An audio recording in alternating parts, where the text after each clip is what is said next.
area. This is Now Daily with Robert Crawford, uncovering real stories worth sharing. Join the talk at nowdaily.com/show. Welcome to Now Daily. I'm Robert Crawford. Breaking news today, this month in August. It looks like Obama has issued 3 executive orders on the same day, August 12th. This was done just a few days ago. And each one providing an order of succession for different members of the cabinet. So order of succession for the Department of Treasury, order of succession for the Veteran Affairs, and the EPA. Interesting. Now, you could say, okay, maybe this is just business as usual. They realized that there really wasn't an order of succession in place, and they needed one, so they started making up these executive orders to kind of fill that gap. Okay, that could be what's happening. They could say, okay, we just need an order of succession. The Department of the Treasury will then go to Chief of Staff, if not that, Assistant Secretary for Management, then the Fiscal Assistant Secretary. These are all the officers of the Department of Treasury.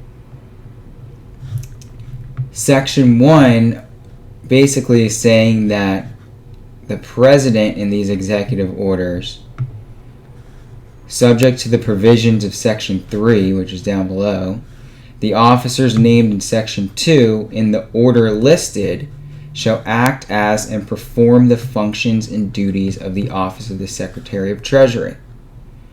So if we go down to Section 2, right here, order of succession,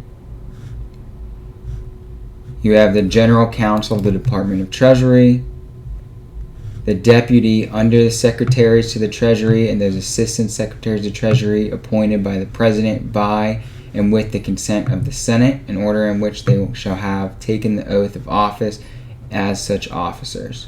And then it gives you a list of successions. So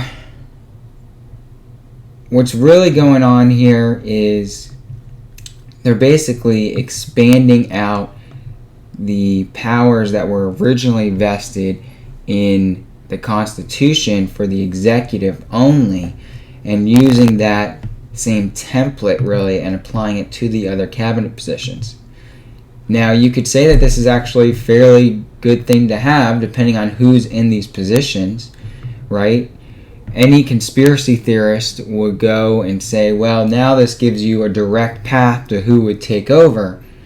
And if the Senate approves the deputy secretary, for example, and you take out the secretary, you could then install that person. Possible. It's very possible that this could be used if Obama wanted to, let's say, stay in office and he wanted to get rid of some people that were really afraid of him and taking those orders, and either have them resign or something could happen to him, and this could technically come into effect. Now, I'm not saying that's going to happen. I'm just saying it's a possibility.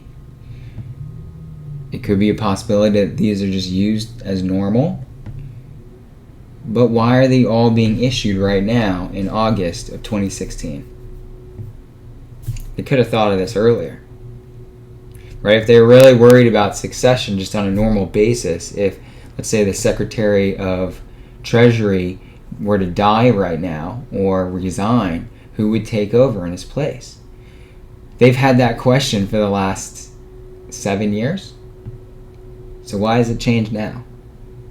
This is Now Daily. Go to whitehouse.gov, read these for yourself. Also read some of these other executive orders. I mean, there's some really amazing ones in here. Global entrepreneurship. Some of them are good, some of them are bad, some of them have some major questions. There's a lot. I mean, he's ordering a ton of executive orders. Most presidents do. And let me know what your thoughts are. Comment below.